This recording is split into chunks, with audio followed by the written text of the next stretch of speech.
और अभी वो लोग नहीं जाते हमरे खुद करेगा पड़ी।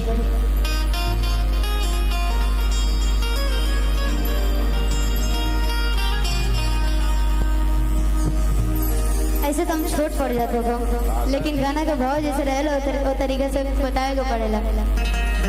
कहे लीजिए का आरे किनी मिया की डाढ़ बोइया आरे लावेली झूलू हवा हो के झूली रे झूली कि मैया मोदी गावेली गिटिया हो के झूली रे झूली और क्या कह लीजिए आधे की झूलता झूलत मैया के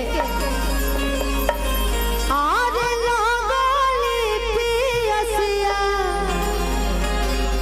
हो के चली रे भैलिया कि मैया मल हो रिया बास हो के चली रे भैलिया। लेकिन यही गाना के हमने के मंच पर अपना अंदाज से कैसे गाई ना जाए भैया।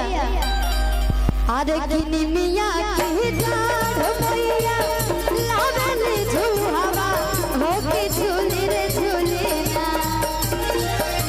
मिया की डाढ़ भैया लावेली झूहवा हो के झूली रे झूली हो के झूली रे झूली कमैया मोरी गावेली गिटिया हो के झूली रे झूली कमैया मोरी गावेली गिटिया हो के झूली रे झूली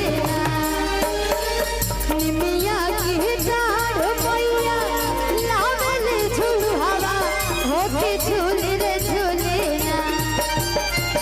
निमिया की डाढ़ भैया लावेली झूहवा हो के झूली रे झूली भैया।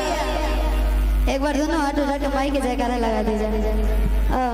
ऐसे तो लोग नहीं कीजिए भैया, ऐसा कुछ कर देना कि भैया लोग भी लोग जाए।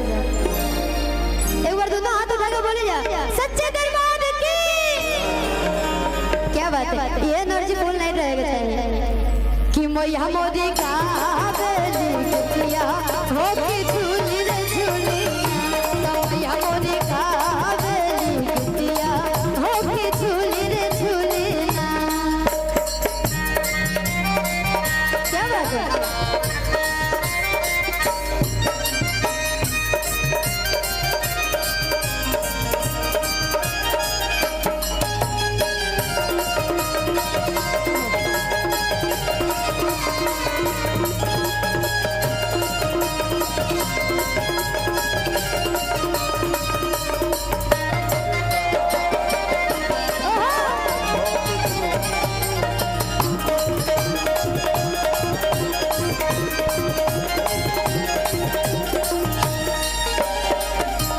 और क्या कह लीजिए झूलता झूलता मैया के लागली पियसिया हो के चली रे भैलिया